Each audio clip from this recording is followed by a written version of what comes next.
Bienvenidos al canal de YouTube de EXP Latino. Sí, señores y señoras, tenemos este canal de YouTube. Cada semana van a recibir informaciones muy importantes tocante todo lo que tiene que ver con bienes y raíces, qué está pasando con EXP. Aquí estamos para servirle. Rosy Rodríguez, su servidora, presidente de EXP Latino, con Rebeca Soto. Hola. Trayéndonos la información de NAR. Rebeca Soto, Vice President EXP Latino, por favor, danos la información de NAR. Bueno, saludos a todos y gracias por estar aquí. Recuerden que se suscriben a este canal y dale la campanita para seguir recibiendo más contenido de nosotros a su inbox. También nos pueden seguir en Workplace, busca EXP Latino, y también en Instagram estamos @EXP Latino Oficial. Bueno, esta semana pasada tuvimos la charla junto con nuestros líderes hablando del acuerdo de NAR, la implementación del acuerdo de NAR. Entonces estamos súper agradecidos de traerles a ustedes esa presentación que la tenemos subtitulado. Había tanta información rica que puede ayudar a nuestra gente y bueno, a todos, ¿verdad? Pero lo tenemos subtitulado para que lo puedas entender mejor. Tenemos unos puntos que creo que son de importancia, pero primero, para dejarles saber, nuestros líderes que trajeron esta información es nuestro CEO, Leo Pareja, Holly Mabry y Kendall Bonner. Rosie, ¿cuáles son esos highlights que tenemos? Vamos a hacer los puntos. Mire, lo primero que tenemos que saber es a quién nos afecta. ¿A quién afecta estos nuevos cambios, verdad? De NAR, estas cosas que están implementando. Rebeca. Rosy, tengo entendido que es solamente para las transacciones residenciales. No va a afectar comercial y tampoco va a afectar a los leases, nada de renta. Es solamente residencial. La segunda pregunta, me imagino que las personas tienen es, ¿cuándo es efectivo? ¿Cuándo empiezan esos cambios? Bueno, sabe que van a haber muchos cambios de aquí hasta julio y julio es cuando van a efectuar todos estos cambios y hay posibilidad que se demore un poco, pero nuestra compañía los va a mantener al tanto en esos cambios. Hablando de nuestra compañía, ¿verdad? Es una cosa muy importante de que ya nosotros hemos implementado muchos cambios, ya tenemos todos los recursos, pero ¿dónde se pueden encontrar, Rebeca? Bueno, para nuestros agentes de EXP Realty, saben que puede buscar adentro del Marketing Center para buscar el Buyer Toolkit que la compañía ha proveído para ustedes. Ahora, aparte de eso, también pueden, y es importante que vayan a visitar la oficina de broker, ahí clic, ¿verdad? En nuestro metaverse, para buscar la información si necesitan o les gustaría tener una conversación directamente con su broker de su estado. Saben que todos los estados son un poquito diferentes, pero estamos y podemos implementar inmediatamente y tenemos todos los recursos metiéndolos al metaverse. So, aparte del Buyer Toolkit, también vayan a visitar el broker para ver qué específicamente se está haciendo en su estado. Ahora, aparte de eso, también tenemos que unos puntos muy importantes porque obviamente cuando vamos ahorita a mostrar propiedades, estamos trabajando por decir con la esperanza de que el vendedor nos pague nuestra comisión. Ahora todo eso ha cambiado. Es necesario tener una conversación con los compradores. ¿Y qué más es importante, Rebeca, de eso antes de ir? Rosie, es tan importante este tema y la realidad es que tenemos que tratar a nuestros compradores igual como trataríamos a un vendedor. Tenemos que hacer una presentación, así que tenemos que crear esa presentación sólida que tiene toda la información y poder explicar nuestro valor. Y cuando uno hace eso, ellos más van a querer trabajar con uno porque pueden entender mejor y hay transparencia de lo que del servicio que usted le está proveyendo a ese cliente. Nosotros tenemos el Exclusive Buyer Brokerage Agreement. Es una forma que siempre ha existido, pero ahora en estos días pues estamos entrenando todos los agentes que tienen que empezar a usar esto. Ahora, la La implementación no va a estar obligada hasta después de julio, pero es importante ir ya implementándolo desde ahora, porque la realidad es que tenemos que como que crear ese hábito, ejercitar ese músculo para que cuando llegue el tiempo, ese proceso sea muy sencillo para todos. Entonces, nomás para ser súper claro, antes de ir a mostrar propiedades, es importante y esencial que obtengamos una firma del comprador, que puede decir o necesita decir exactamente cómo es que nosotros lo vamos a representar, cuáles son los gastos que están involucrados que le pertenecen a ese comprador. Ahora, un punto muy importante, si uno va, hace su presentación al buyer, al comprador, y le dice, ¿sabe qué? Yo, porque es familiar o amistad, va a ser X cantidad, ¿verdad? Lo que sea. Y después yo puedo negociar un poquito más, ¿verdad? Una compensación un poquito más del vendedor. ¿Puedo hacer eso o no? No, al momento como está escrito, al menos que cambien algo más adelante, pero al momento ahora no se puede. Tienes que anotar exactamente cuánto vas a cobrar y la realidad es que sí puedes reducir, pero no puedes aumentar. Así que tienes que estar bien preparado, tienes que hacer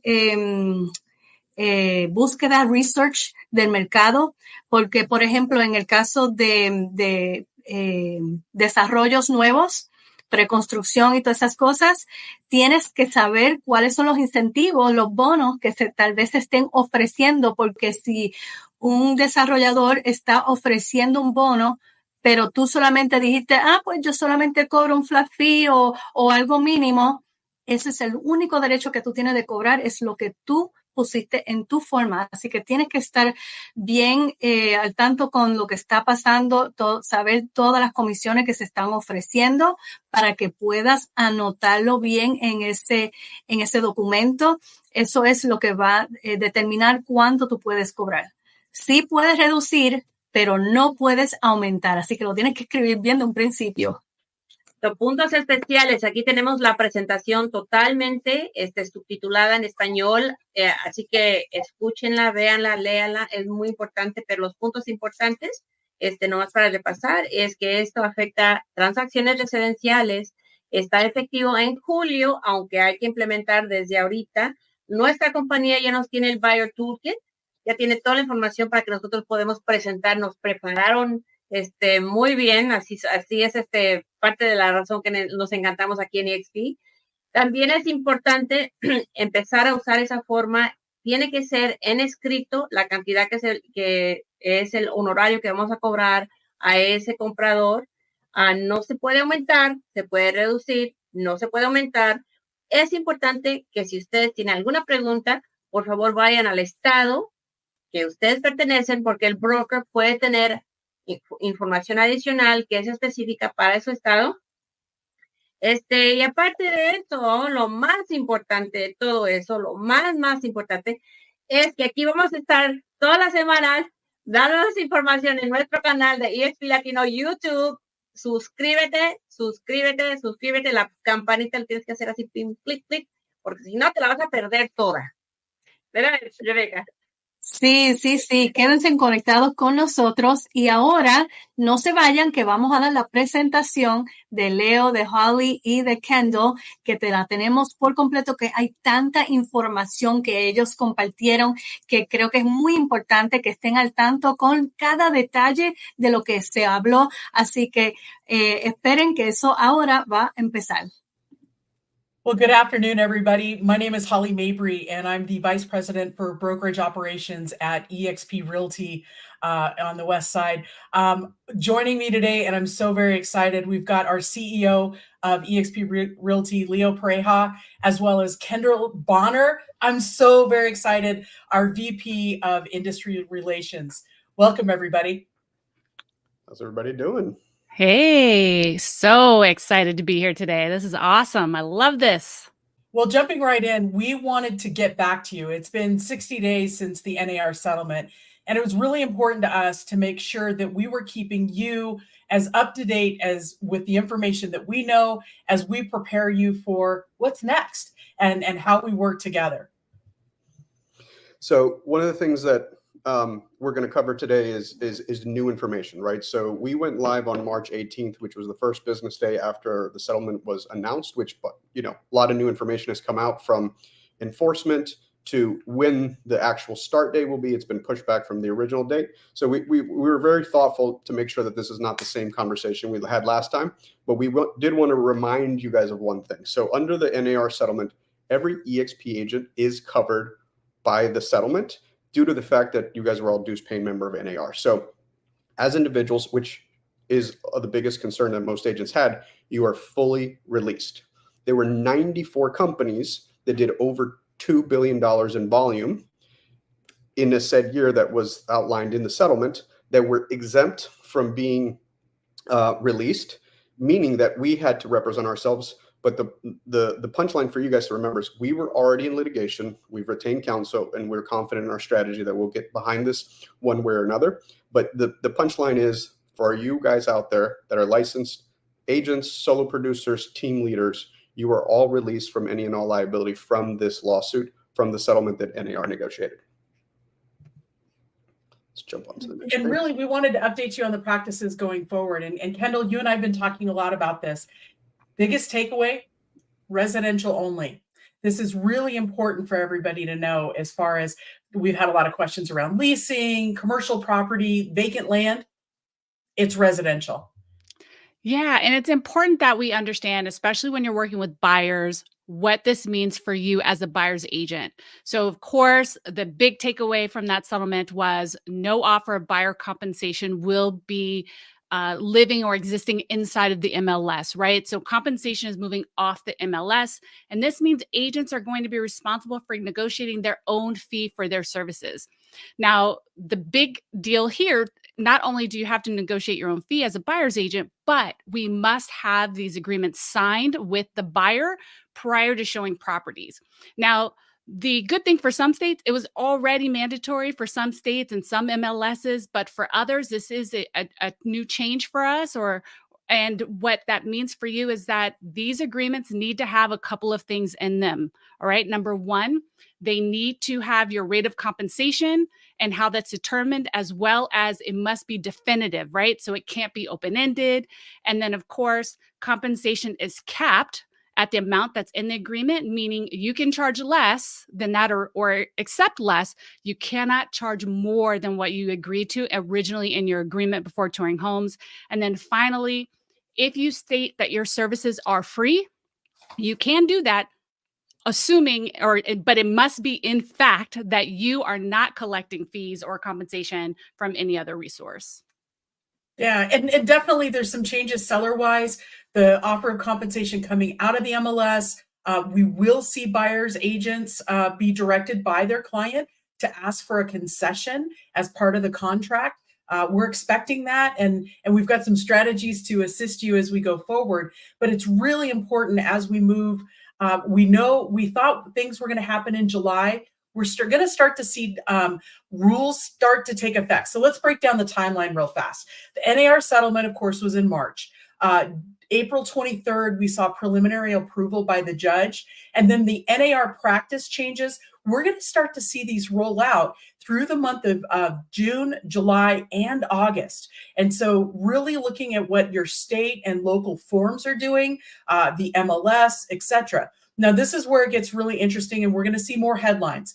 MSNBC, CNN, everybody's going to pick this up on or around August 17th. And this is when plaintiffs' counsel will be issuing the class action, notifying sellers of their ability to collect money. Usually these are when the postcards go out, right? In a class action lawsuit of, hey, please submit if you've been sold a house during this time frame.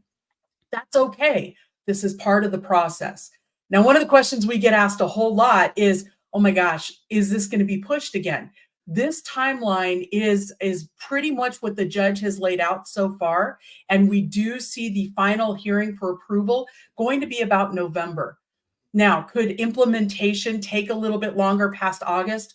Potentially. And that's why we want to stay tuned to what's happening locally, because that's what's going to impact you in your day-to-day business. Now, Kendall, this is where it gets really interesting and breaking down who's going to enforce what goes next. Yeah, I know, absolutely. It's with the whole change, the question has been, who is going to be responsible for enforcing all these changes? And Holly, you were at NAR mid-year last year, and basically they announced that, or NAR announced that the MLS is going to be responsible for enforcing these new rules. So, the question becomes, what does that mean? What does that even look like? Holly, talk to us a little bit about what you learned last week at NAR mid-year. Thanks, Kendall. It's interesting. And so we are going to see the rule changes out of the multiple listing. They are going to be the enforcement. And much like we saw with Clear Cooperation, where honestly, we turned each other in. We're a very good organization or industry as far as self-policing. And so we could see fines assessed by multiple listing services for showing a property, not having a buyer broker, accessing a lockbox without a buyer broker. So that becomes really important. We've already seen some MLSs that on Clear Cooperation, they fine and they may remove you from service for a period of time. So you might not have access. That's something that I know many MLSs are considering. Right now, we haven't seen those rules in writing. And then finally, the last, and this is the one that hits home, is not getting paid. If you don't have a definitive buyer agreement before you start the work, getting paid becomes more difficult. Most recently in the state of Washington, as of January 1, we did see actually legislation that changed requiring a buyer broker in order to get paid prior to consummation of a contract. Well, this is a big deal because we've got agents in Washington state that may be doing work, don't have the proper paperwork, and are not getting paid. So it's really important to all of us to make sure that you're protected. And Leo, this is something that I know is near and dear to us when we keep talking about what's next and what people are concerned about. And you've been so incredibly articulate about this statement. Thanks, Holly. Yeah, one of the things I've been focused on is coming up with consumable, talking points that if this is only what you remember from this conversation, it's this, right? So I think it was a conversation with you two last week where we kind of landed on this, right? Buyer agency has been around since the 90s. And most states have a disclosure rule where, when this all broke, people said, well, in my state, we have to sign something. Most states have a required buyer agency disclosure, which is a unilateral form of saying, hey, I don't work for you, or I would like to work for you and I work for the other party. But it was not a contract, right? You were just disclosing who you were actually representing. And buyer agency was mostly done through implied representation through the services you rendered. So it was only a few states that required buyer representation agreements. And the big distinction between disclosure and representation is one is an employment contract with a set period of time, an amount of consideration that will be exchanged, basically the ingredients that you need for a two-party contract with meeting of the minds. And that's a very legal definition of what a contract is. Where we were protected as an industry is by belonging to the MLSs and endeavoring to work together. We agreed to the rules of engagement. And one of the rules of engagement in every MLS was the unilateral offer of compensation. That if that commission was offered, that was due upon consummation of the contract by using the MLS. And there was this concept called procuring cause. And I said they in past tense because our interpretation of this agreement is that it extinguishes it. So most of us could document through conversations, through logs in your MLS by unlocking the lockbox that you, in fact, were the procuring cause of that transaction. And then if for any reason there was a debate, you could take the other side to arbitration at your MLS and earn the compensation. So that reason is why most people probably did not execute a buyer agency or buyer representation agreement, because there was an implied notion that protected that compensation. So now assume that is gone, right? This is our interpretation of what we're seeing inside of the agreement, which is now completely opposite, where there is no implied protection whatsoever. You need to execute a buyer representation agreement. And on that last slide, we talk about enforcement, but this is still early days. That is what Holly and the leadership team captured from the conversations happening at NAR mid-year. But I'd like to remind everybody, there's 600 plus different MLSs in 50 states who may have slight different interpretations and current rules, like actual rules in their state of how they do business, and more rules coming. We got murmurs from mid-year where people were mentioning that their state is probably progressing new legal, forms of enforcement. And so this is going to be very touch and go, where not only do we have to pay attention nationally, but then localizing it for you guys. So if there's probably 2 sentences I want you to remember today, and this is one of them, right? If you do not have the buyer representation agreement per the rules being laid out, you cannot get paid. And if, like Kendall mentioned, if you say your services are free, you're not allowed to earn compensation. And also, you can go down on fee, but you cannot increase. So a very common question is, let's say you agree to X commission and the seller's advertising a higher credit than what you agreed to, or the builder's offering a higher co-op than what you've agreed to. You are not able to variably go up. But if in the reverse of it, you've agreed to a higher compensation with your client, and for any reason at settlement or before settlement, there's less funds available, either for a credit, part of the credit needs to be used for an HVAC or a roof. You have the ability to lower your fee. You just can't increase it. So agents will only get paid if they have a signed buyer or listing agreement, and procuring cause as we understood it is gone. There is no more implied earned compensation unless it's in black and white. And again, per the paperwork prior to the showing. I'm still wanting to see this in practice, right? Anytime there's a rule change, there is what is said, and then there is what is implemented at the local level. And again, that's just my experience over years and years of seeing this, where this is what the statute would say, but the state can localize it, and the MLS rules may vary, right? And that's back to the enforcement question. That's actually, for some of us who've lived through a couple of market cycles, once upon a time during financial crisis, I would take REO listings and my seller would instruct certain things like, no one can enter this property because of safety issues unless they sign this addenda. We cannot review contracts for 14 days. Only owner occupants can bid for the first 10 days. And they, in real behavior, went against the MLS rules of that local MLS, and we would get fined, right? So we were in between a rock and a hard place where the customer was demanding certain behaviors because they were the federal government, in most instances, who had specific rules on how to sell their property that went completely in direct contrast with what the rules of engagement that MLS said.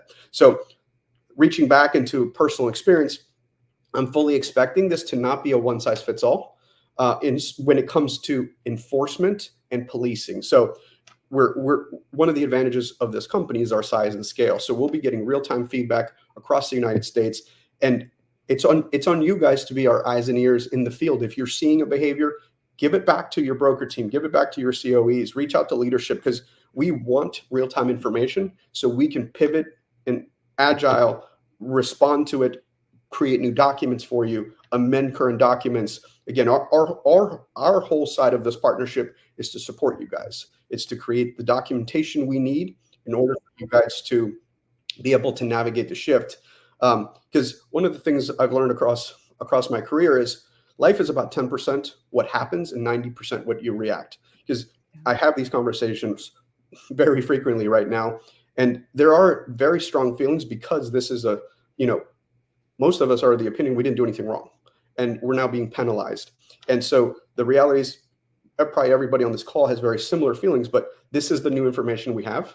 If we continue to serve families and making the largest decision of their career, which we think is a very noble profession, these are the rules we have to operate with. And for us, it's about being proactive, partnering with you in the field, and getting you information as quickly as possible so we're in the best position to navigate the shift and be able to serve families during this, what will probably be a very confusing time in the beginning, especially with the media, putting out their clickbait headlines as we can expect. I think you hit such a good point there, Leo. because there is clickbait, there is confusion. And so we wanted to make sure that we addressed procuring cause, but even more so, we wanted to make sure that everybody understood, hey, what makes a buyer broker, right? Like, what does this actually look like? Because this is one of the questions, Kendall, you and I are getting quite a bit right now. Yeah, absolutely. And I think it is important for agents to understand when they actually need an agreement versus perhaps when they may not need one yet. So, there are questions about, what does that look like? So, what is considered brokerage activities? That's what NAR, since in the last 60 days, has helped to define for us. And what we're looking at on the screen are the things that they've identified as activities that relate to being and requiring an agreement. Now, I would say what I would add to this, what you see on the screen, is also virtual tours count. So if you are at the home on behalf of a buyer to view, preview, video tour the home, you need to have an agreement in place before doing that virtual tour. Also, I do want to say, just taking a phone call, maybe perhaps answering a few questions over the phone or performing some activity on behalf of the seller, right? That doesn't necessarily mean you need an agreement yet, right? And I say yet on purpose. But one of the things I do want to say, in tying back what we talked about in terms of MLS enforcement and having these agreements, NAR also clarified that the MLS is required to receive a copy of the written agreement, but it's not required to. So, but it can request a copy as a matter of its local enforcement. So understand that it's important to have these agreements because you may have to produce a copy of it. So I think that's really important for agents to understand. Yeah, you know what? We all want the paperwork, right? Your broker wants the paperwork. We already have a paperwork for the listing. And I think this is something that we're so used to having the conversation around. And Leo, you and I talked about it the last time we were all together. Treat your buyers like you do your sellers. Absolutely. I think it's the biggest mantra we can remember because, one of the things I've been talking about for the last 60 days is, are we having to imagine the world completely different from scratch? Or is it some other behavior that we are familiar with? And I think that's one of the key things when you're learning something or training a new behavior. It's like, hey, is there a parallel in my current practice that I can model? And the answer is absolutely. And for the folks who've been selling for decades, this is where your skill sets can come through. So what we're saying is, in the seller side, in the listing representation side, there are things we can't imagine. We can't imagine taking a listing without a signed listing agreement, mostly because it's required by the MLS. And so, for everyone who's been licensed a couple decades or even a couple weeks, the concept of taking a listing without a signed listing agreement is unimaginable, right? It goes to a couple reasons. Why? Real estate operates under what's called the statute of frauds, meaning that oral agreements are not enforceable. It has to be in writing to be enforceable. Oral agreements in other industries or in other moments in life are fully enforceable in the United States. Real estate has a specific federal statute that exempts everything from that. So for us in real estate, taking a listing without a listing agreement is unfathomable. It's that same thought process. And the other thing that we're saying to folks is, all the behaviors and systems that you've had on the listing side is what you need to focus on for the buy side.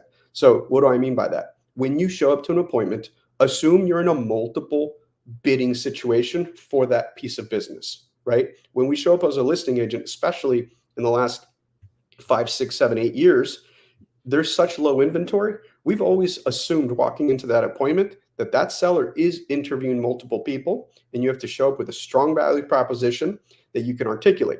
That's typically done through a solid listing presentation where you actually identify the services you're willing to do, i.e. sign in the ground, lockbox on the front door, maybe high-end video, maybe drone video. And when you show up, you articulate your value proposition for the fee you're willing to accept. You also know all of your stats as a listing agent. You know your days on market. You know your market share in a subdivision. You know your list to sales price ratio. You have all of the points that make you stand out against other presentations. And so as an agent, you are prepared to compete and secure that agreement before you spend any money and invest any time in marketing that home.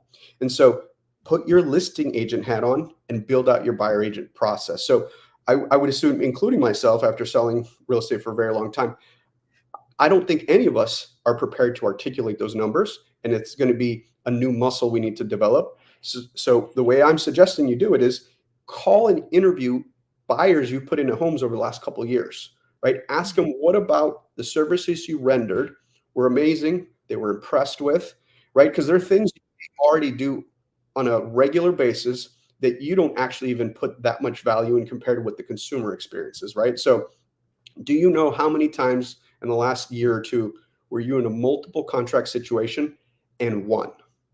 Do you know what the average concessions you receive for the buyer in the last 12 months were? Was it an average of 2, 3, 4, 6, 10%, right? Is the brag that you were able to find them a home in a week, in a month? Do you know the average showings to contract that you've been carrying, right? And once you've identified all this stuff, because again, I'm making the assumption that none of us know them all because it's not a conversation we're used to having, right? So it's very important that we now develop this new muscle and develop these presentations that can be articulated. And my suggestion is, while you have these people on the phone, and assuming they're happy past customers of yours, which, by the way, statistically, most of them are, I would ask them to actually go to your social media preference, digital footprint, meaning Google reviews, Zillow reviews, wherever you guide people towards, and specifically ask them to review your buyer representation skills, right? Have them say, we were in a multiple contract situation and Kendall expertly negotiated, not by increasing price, but maybe negotiating a rent back. So it didn't come out of my pocket. I was able to give the seller an item of value that didn't come out of my pocket, and just being able to articulate what most of us take for granted, right? We do this professionally, and sometimes we forget the level of service that we're delivering to consumers. So it's putting on your listing agent hat from a marketing standpoint, being able to articulate and explain that value proposition, right? Some of you do phenomenal jobs by introducing them to trusted partners that get them a better rate than they found themselves, right? Yeah. You were able to identify a title or escrow company that had better fees than what had been recommended to them by somebody else, right? That home inspector who was able to uncover a potential liability and either get them out of the contract, right? Because once we're in contracts, we forget that these are legally binding documents, and you have to have solid timelines with solid contingencies to get the buyer out in case something arises. And if they want to move forward, be able to quickly get multiple bids from reputable contractors and negotiate the proper concessions. So again, I'm telling you guys stuff that you do second nature, but now you're going to have to be able to explain, itemize, just like on that listing presentations, I'm going to do X, Y, and Z. As a buyer agent, you need to explain, this is what I do. This is what we get paid for, right? Because we've all been in a conversation where somebody says, well, I just need that little key thing that you have, and I can do this myself. Not appreciating the fact that the average buyer transaction takes north of 80 hours, or the fact that NAR's identified about 111, specific tasks that we complete prior to. And even Zillow, who puts out a pretty good report about for sale by owner behavior and folks who've gone through the transaction without representation, one of the feedbacks they said that was very hard and it was a full-time job. I love that you crystallized all of that. And because Kendall, you and I have been talking about okay, what do buyers want? How do we crystallize and focus on that? Market demand, their purchase power, because right now their purchase power, they're not sure. I mean, interest rates are at an all-time high. Your ability to negotiate, as Leo has put down. And this is what I love that you've done for us in kind of breaking down this process and taking charge. Yeah, absolutely. And Coach Leo spitting fire, y'all, just telling us how to do the job. I love it. Giving really, really, really great advice. Thank you, Leo. And Holly, you're absolutely right. You and I have been in the trenches, really, working hard, thinking about what agents need to know, how they need to rethink the whole process, and do what they've already been doing, but take it to that next level, be more intentional, be more proactive in how they manage their buyer process. So, I would say this, it's important to start having conversations with your buyers prior to showing the house, right? And before that showing phase, normally we go to the first showing, and we use that time to build rapport, to build that relationship, to get that client to work with us. Well, now we need to build rapport and get them to hire us prior to that appointment. And this is the thing, guys. We are going to be asking a customer to agree to pay us a significant amount of money. I mean, just anything, it's all relative, but we, fees are what they are in real estate, and we are charging a certain fee. And if you want to charge any fee that you decide to charge as an agent, you need to be able to show that client why they should agree to pay that to you, right? You've got to be able to articulate that value. And so, you're going to want to change your process in that we're going to start having an appointment first, right? Maybe you want to meet with them in person if they're available in person at a neutral location, or you can do it over the phone, over Zoom or Google Meet or something along those lines. So let's pause right there, because what you just said was really important. The Google Meet or Zoom, tell me why people should be using those two items. Yes, I think that I think it's some obnoxious number, but I think it's like 87 or 83% of people hire the first agent they meet. Okay. So getting face-to-face, getting that visual connection really matters when you're starting to work with a client, especially the fact that some of the people you're going to work with, yes, their sphere of influence, they're people that already know you, but we also know there's a lot of people you're going to work with that maybe have only heard of you, they found you online, or they were referred to you by a third party. And so it's your opportunity to sit down with them, build that rapport, discuss their needs and wants. It's important to talk about the market trends, show your leadership, show your expertise, your knowledge, go over the numbers with them, what that looks like, determine their financial comfort zone. Also introduce them to your partners, whether it's your lender partner, and all the resources that you bring to the table. And then that will make it so much easier for you to actually negotiate your success fee, right? Which you are now going to need in order to go to work for them. So, having that professional strategy meeting with them is going to be critical to getting them to understand your value proposition, feel comfortable and confident in working with you so that they feel informed, they feel empowered, they feel taken care of. And you need to be thinking about, as you go into those meetings, how are your skills? How's your knowledge? How's your technology? How are the resources that you bring to the table going to best help them accomplish those goals? So, thinking about these steps and kind of reordering them, I think is going to be really important for agents as they think about how they take charge of that buyer process, for the consumer to feel comfortable and to feel like you know what you're doing.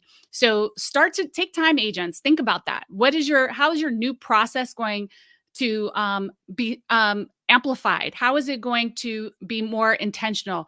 And then get comfortable talking about it. Right? People will trust and follow a process. We've been taught process since birth, right? Going to school, there was a process. When you go to the grocery store, there's a process. People will trust and follow a process. So the more comfortable you are with a very proactive and intentional process with working with your clients, the easier it will be for your clients to follow you and to follow along with that process, right? So those things I think are super important for agents to be thinking about. And, so I recommend meeting with them ahead of time. 100%. And one of the feedback pieces that we heard in concern, right? Getting to sign a large or a heavy buyer broker. And honestly, we've been paying attention to what consumers have been telling us. Like, some of your stuff is confusing. So at EXP, we've recently released the single property buyer broker, because we recognize sometimes you just need to meet that person and build a rapport. Maybe you have a quick conversation, quick Zoom meeting, and then you go out and show the property. And it's just a one-time, like, hey, are we good together? Are we going to mesh? Am I best for you? Or are you best for me, kind of thing? Because that's important. The consumer should have a choice. And honestly, you as a practitioner, a business owner, you should as well.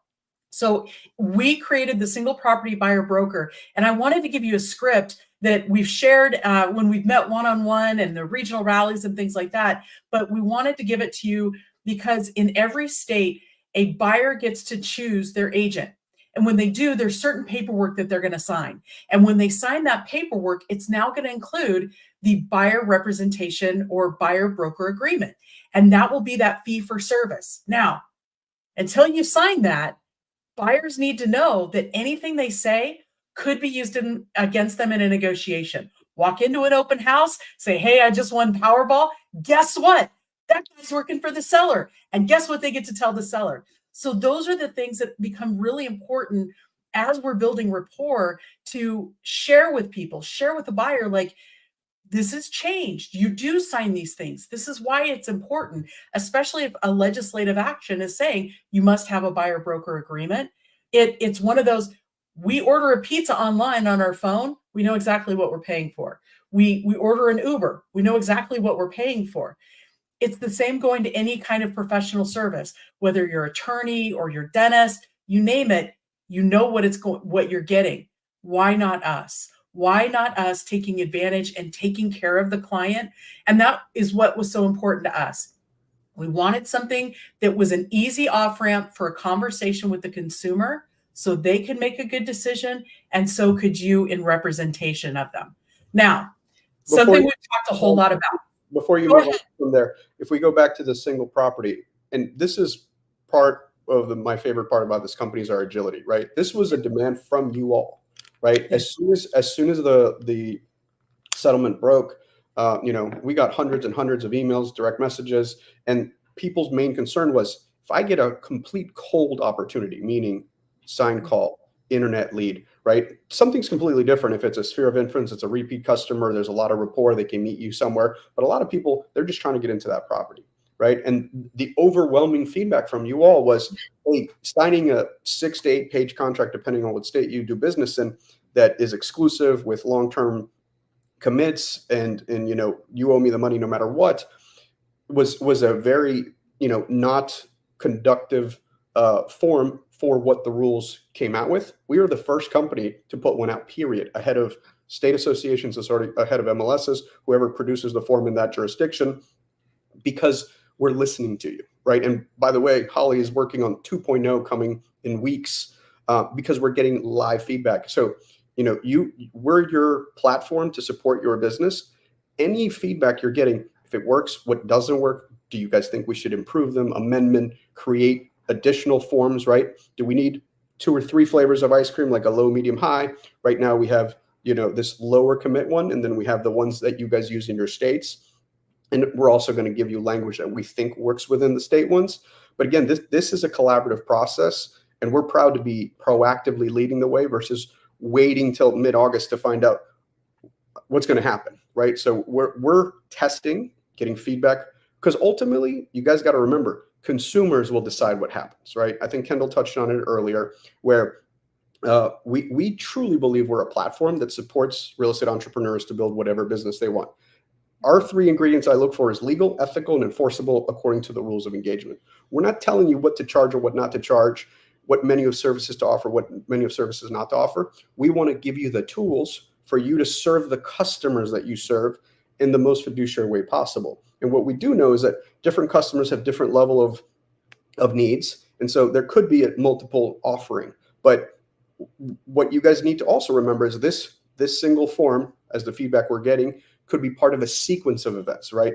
The cold lead leads to this agreement. Maybe it leads to 1 or 2 showings where you kind of, both parties feel each other out to see if there's, a win-win chemistry of working together. And then you would potentially drive them to a full presentation, whether it's at an office or a coffee shop, at the kitchen table, where you actually get to articulate your full value proposition.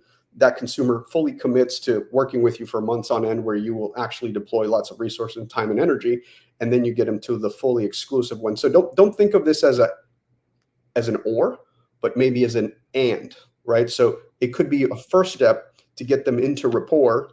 And then, because there's folks who said, hey, I still want to get the exclusive. Good for you. But we wanted to give you a tool so consumers didn't have one more objection. Because, even in the comments, I'm seeing folks saying, in my area, that's going to be a harder sell. We hear you. And so, but the reality is, if these rules go into effect, which we assume they will mid-August, this is what we're being told is required to do the business. So we were trying to give you the tools necessary to continue to serve families. On my team, we have a statement and is having the best mindset, skill set, tool set.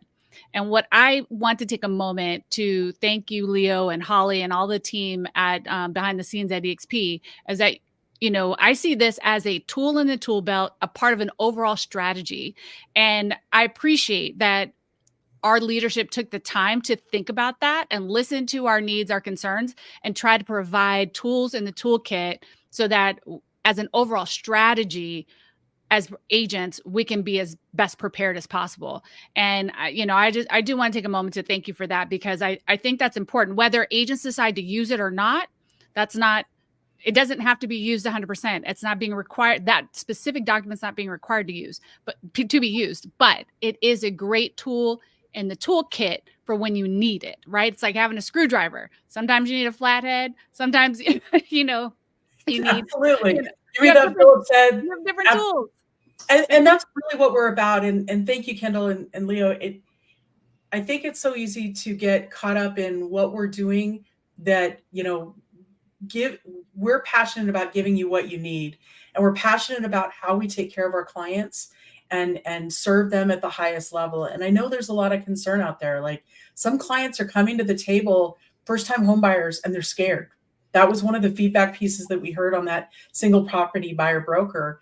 And a guy said, hey, I can't sign that because you're telling me you're going to ask the seller, but it's not in here. And we took that feedback, we put it into the buyer broker immediately, so that at the direction of the client, we can write this into the purchase contract.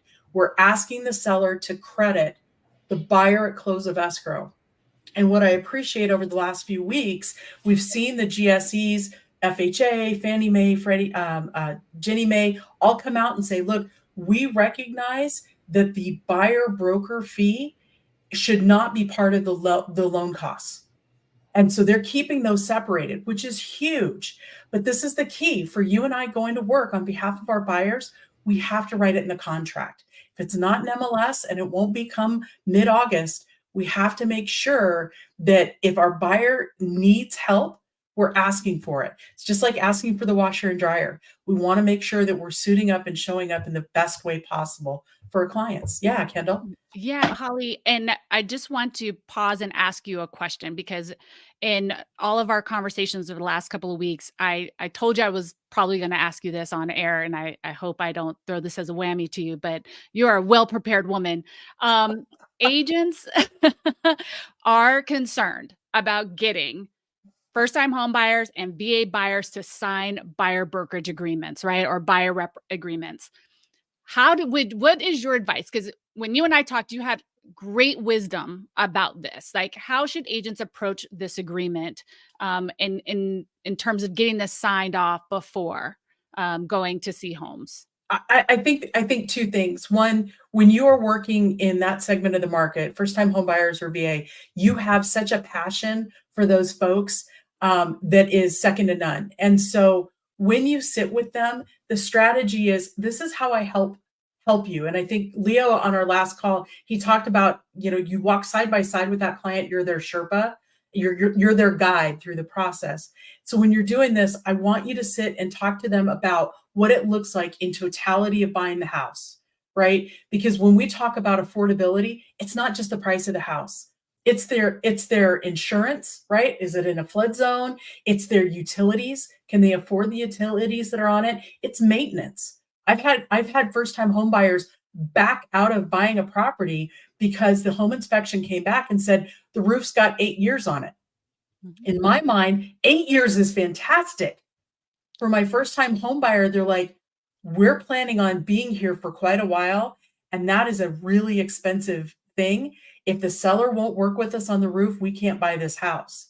So that's why, going back to what you said in the very beginning, Kendall, sitting with your buyers and understanding their need, their concern, walking them through what it looks like from beginning to end. And also, I find giving them permission. Sometimes when we go to buy a house or buy anything, sometimes it's just, you have the permission to make the decision, and that sometimes it's not a good fit. So let's cancel, or let's not go forward. and showing them what this script does that you can write into the contract is empowering. It's like, oh, I've got another negotiating strategy. I've got another way forward. I want to empower all of you as agents. It doesn't matter if it's a first-time home buyer or a VA buyer. This is an opportunity. Now, I know for those of you who are so passionate about our veterans, this statement does not work for our veterans, right? Because this says it's coming from the buyer broker. We've got you. While we're waiting for the VA, and we were part of the NAR legislative lobbying last week to our members of Congress around VA and modernization of that program. We are in development and will have for you probably in June a document that is a direct seller to buyer broker payment of commission. So that way, if you're working with a veteran, you can pull that up and say, okay, you can authorize me on whatever house we go to look at before we show it. I'll call the seller or the listing agent and ask, are you willing to compensate? And if they are, we'll send that over. They'll send it back. And if it meets everybody's standards, great, then we'll go look at the house. But I'm not going to put you in a position that you're uncomfortable. So we've got that form coming for you. I want to protect our veterans and our agents who protect them as well. So that's coming very, very soon. Love that. Thank you for taking a time to answer that, because I think it's just such a critical question and thought process that every agent is out there concerned and worried about. And we certainly want to make sure we take care of all of our clients, not just any individual one. Absolutely. And so we've talked a lot about buyers, right? This is where we're all going to make the pivot. And this is something that the three of us are super passionate about, having been listing agents in the various markets, right? So when we're prepping a seller, and I actually took a listing this last week, a really good past client, and I was like, all right, let's talk about what's changing. We may not be on the market when all this changes, but let's have the conversation because you're about to be a buyer in another market. And so we walked through it all. We talked about marketing. We talked about the offer of compensation and what that looks like, concessions that may get asked for because interest rates are still high, what he's willing to do, the process, and then at the end of the day, his net proceeds. Because sometimes all of these things kind of trickle down. So Kendall, you and I were talking a lot about open houses. What are people going to do with open houses as the new rules come across? Yes, yes. It is important to understand that you do not need a buyer brokerage agreement for holding a house open when you are working on behalf of the seller. Okay. So that has been made clear, right? So this is good news. I know that was in the chat. Agents were asking, what do we do with open houses? If you are holding an open house on behalf of the seller, you don't need a buyer brokerage agreement for every person that walks in the door.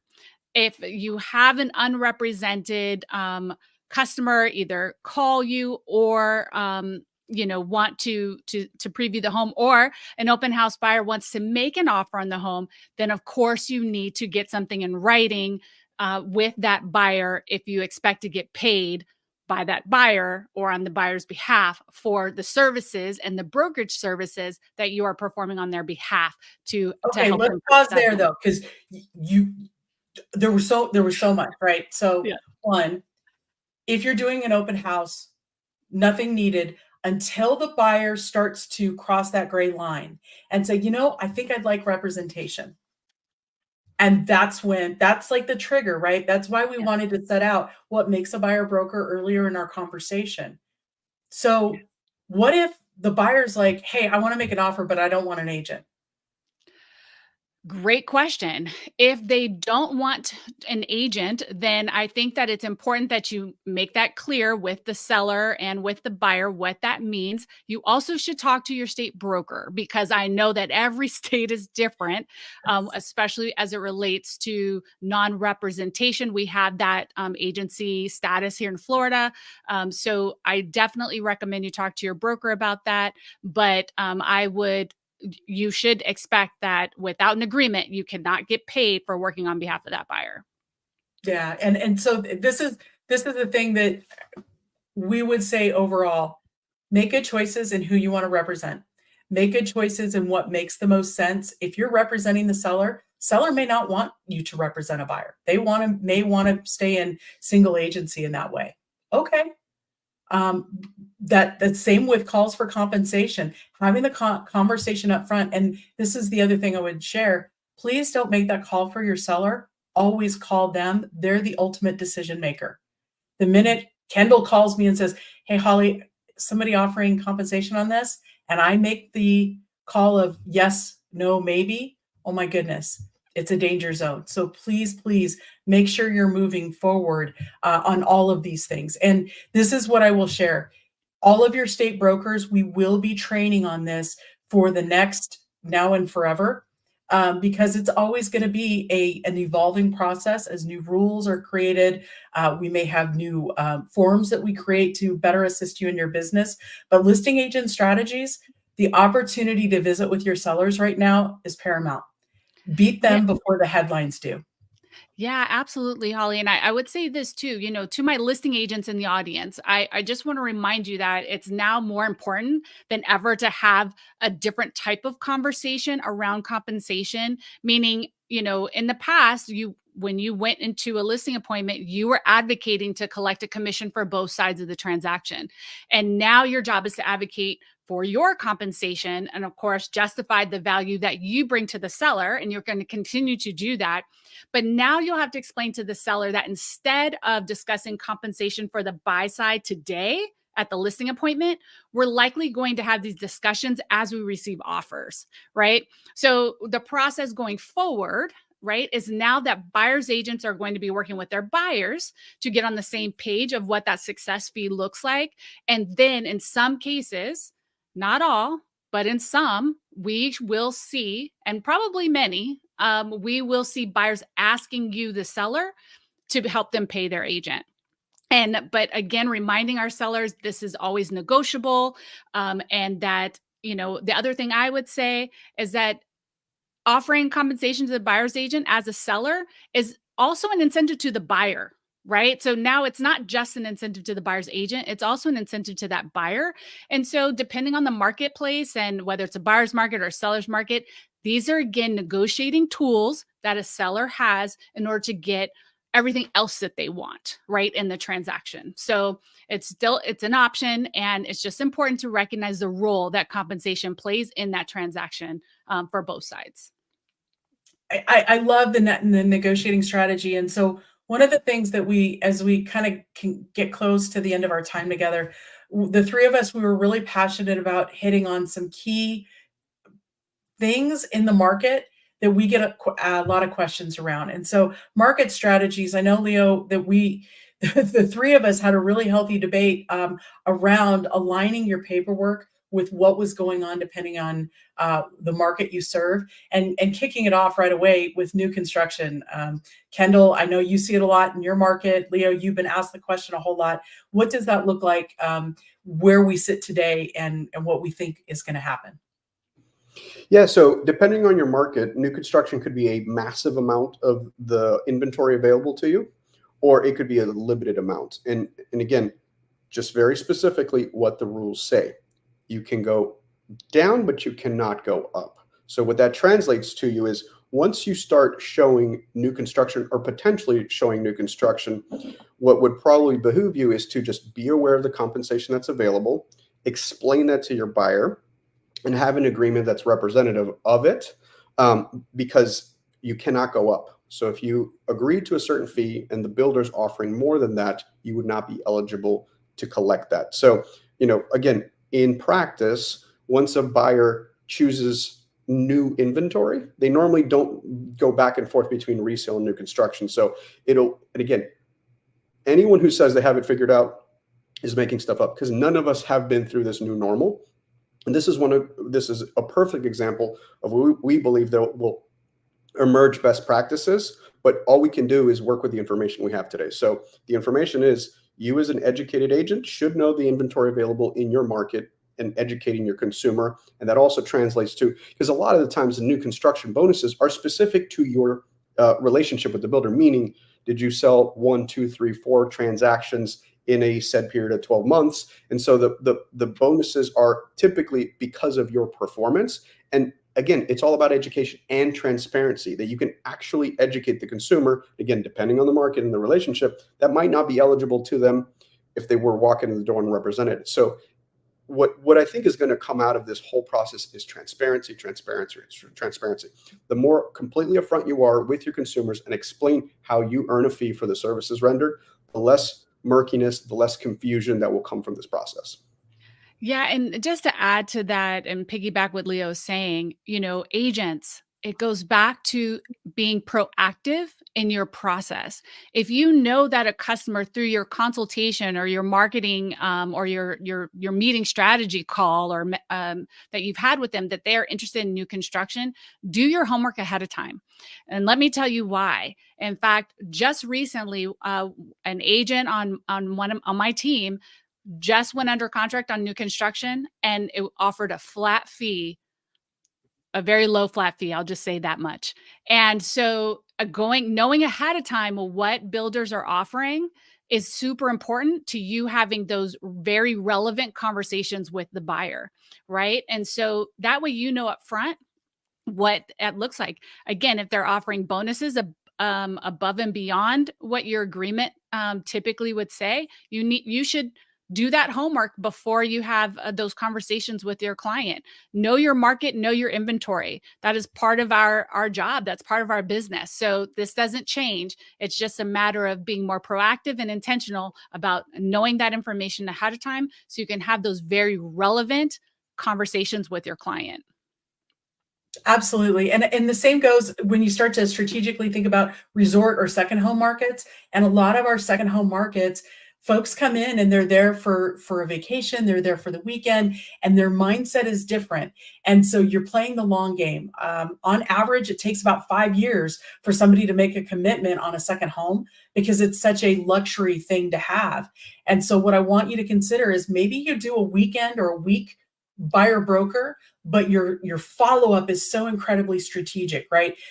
They wouldn't think of going anywhere else because of the value you can continue to provide in your follow-up, in your messaging, and how you contact and reach out. And then when they say, hey, I'm coming up this weekend, you send them a buyer broker for the weekend. You send them a buyer broker for the week.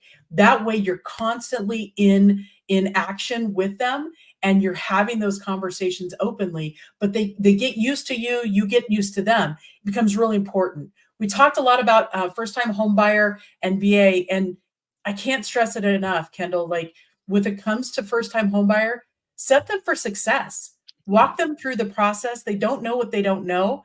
And so we've got so many of our great agents that do videos online explaining the process. And those are great things to drip on people to get them started, don't you think? Absolutely. Absolutely.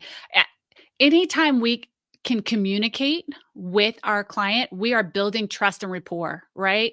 So, so much of communication is in what they see, is in our actions and the vision of seeing and meeting us.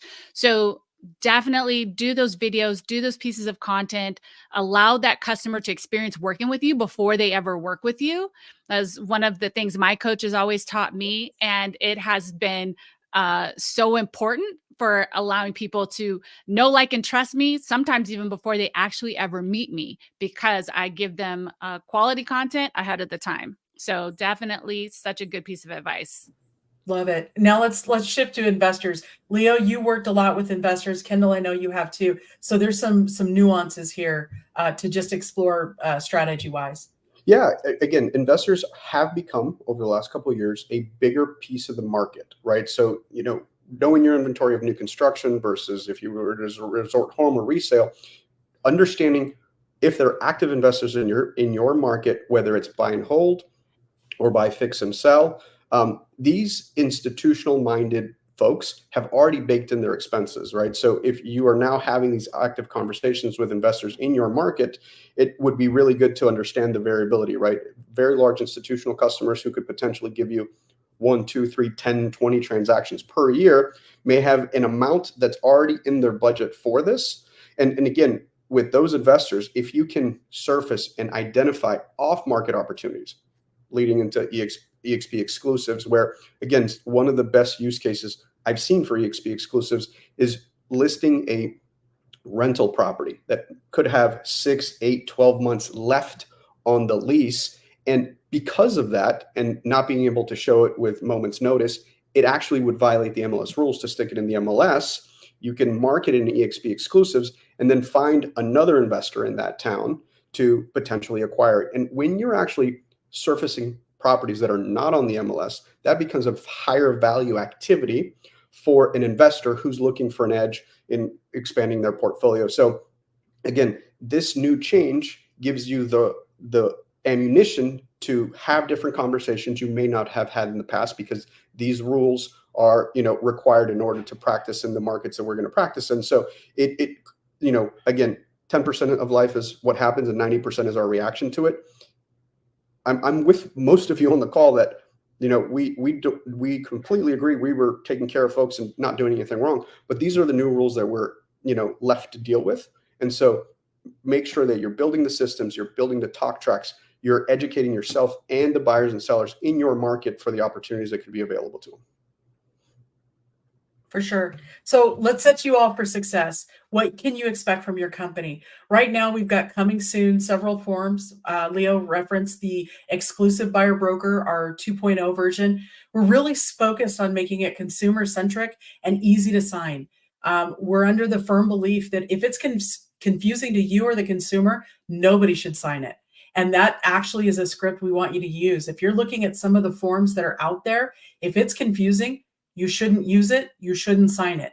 And we really want to be able to help you through that. We're also working on the direct pay seller directly to a buyer broker. That way we can work for our veteran buyers and take care of them while we wait for the modernization of the VA loans. We are also working on the EXP listing agreement. We're going to be taking that state by state because it's a pretty big lift. But we're passionate about it because we've seen some of the preview of the listing agreements that state associations are rolling out. And quite frankly, they don't meet our standard. This is a brave new world. And we made the decision strategically as a company that we wanted to make sure that we were taking care of you, our agent, and our client. And so we are going to be rolling out listing agreements through the summer to better take care of our clients directly. And then, of course, as we get closer to the implementation rules and the offer of compensation in a buyer broker coming out of the MLS, most of your listing agreements have that now. And so we will have to do a modification. And so we'll have that for you. It'll be super easy. We will be training on all of these things, like I say, through the summer.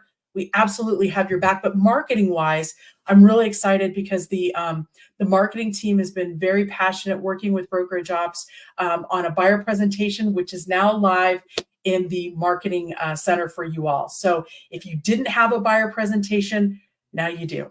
And we want to invite you to customize that to your need. We want you to play with it, give us feedback so we can improve it for everyone. Also, updates on exprealty.com. We've been writing shooting videos with many of your peers throughout the US to actually feature walking through what it takes to buy a home.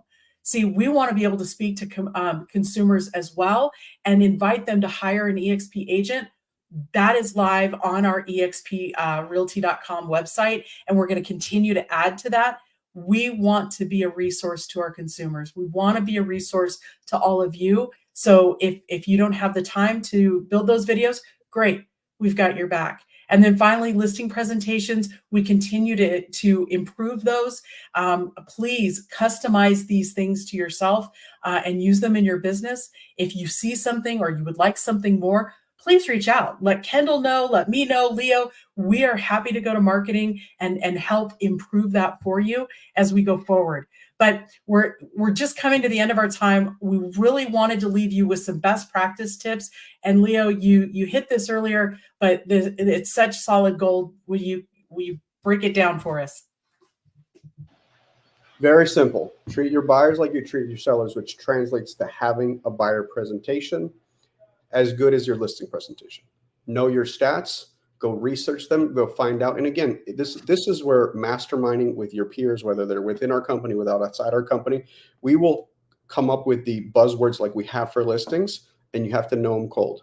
Don't be afraid of agreements. Knowing your contracts makes you have more powerful tools in your tool belt. Again, I'm reading as many of the comments as I can. Some folks said, I'm never going to use that. That's perfectly okay. You can actually choose to operate your business as long as it's legal, ethical, and within the rules, however you see fit. We're trying to empower you with as many tools. And again, some of your states will probably have different specific guidelines. Give that feedback to us as quickly as possible so we can, make your specific agreements compliant with your states, which just so you all know, we've gotten feedback that there is legislation, so actual law progressing in many states as we speak that will probably supersede some of the rules in the NAR settlement agreement that we will have to localize for your state. And again, when I was an agent, I would actually explain that 90% of the value I offered was after we identified the property, right? It's down to scripts, like especially with first-time home buyers, because my team would do buyer representation presentations. We would say, now that you're actively looking for a home, understand that everyone you know is going to become a real estate expert. And there's a high probability that the home we ultimately write a contract on, you will find online on a portal, or one of your family or friends will send it to you. Once we identify the property, that's when my job actually starts, is executing that purchase and sale agreement, navigating potentially multiple contracts, getting you the best possible terms, getting you through multiple inspections, depending on what type of property and the location, navigating the negotiations, and getting you to a successful settlement with the terms that are best for your family. So you need to proactively explain where the value you deliver is, because if someone thinks all you do is unlock a door, this is going to be a much, much harder conversation to have going forward. Yeah, Kendall, you and I were really passionate as we were putting these best practices together, the don't be afraid of agreements. You feel so strongly about this. Yeah, I know a lot of you out there are ultimately just scared, right? These are big changes. They sound small, but they're huge. They literally change so much about how we've always done things, right? And it has nothing to do with the impact they were intended to have, right? This isn't about how much we charge. This is just the way we've done business. It's changing a little bit. And I want to tell you guys that don't be afraid. Get knowledgeable, get educated, right? The education, and honestly too, when we think about what causes fear, it's just a lot of times a lack of experience. And this is the beautiful thing, is it's new for all of us. This new world is new for all of us. So there's no brokerage that has an advantage except for us, because we're out there talking about it, and we're out there doing something about it. But there really is an opportunity here for everyone to really have a huge impact on how we help our customers, right? And that's what it's about at the end of the day. It's the consumer, it's the customer, right? And as we do our job exceptionally well, we will prevail, right? We will thrive in this environment. So get comfortable with your agreements, learn them, understand them, leverage them, use them to get the job done, right? They can work for you and the benefit of the customer. And honestly, go to the state broker trainings. We have some fabulous state brokers in our company. I mean, truly, they care and they work so hard. I've sat in so many meetings already in these last couple of weeks with them, and they are doing everything that they can to be as prepared as possible ahead of the game and ahead of the changes, so that we can support you and help you through and help you navigate all of these changes. So don't embrace fear, embrace courage and embrace the change, and let's move forward together. We're so grateful that you guys would take time out of your day to be with us. And truly, we are in a professionals market. As we go forward together, we are committed to helping you thrive. We're committed to helping you communicate better. And we are also incredibly committed to receptive and of your feedback. So if you see something, please reach out to your broker, please reach out to any of us. We want to take care of you as we go forward into this new next. And of course, as we learn more, we are going to be front and center to be sharing with you, because we're not afraid to talk to you directly about what we see, where it's going, and that we're going to learn everything together. So thank you all for your time today. I just so incredibly honored to spend any time with you. Thank you, guys. Thank Take care, you. everybody. Yes.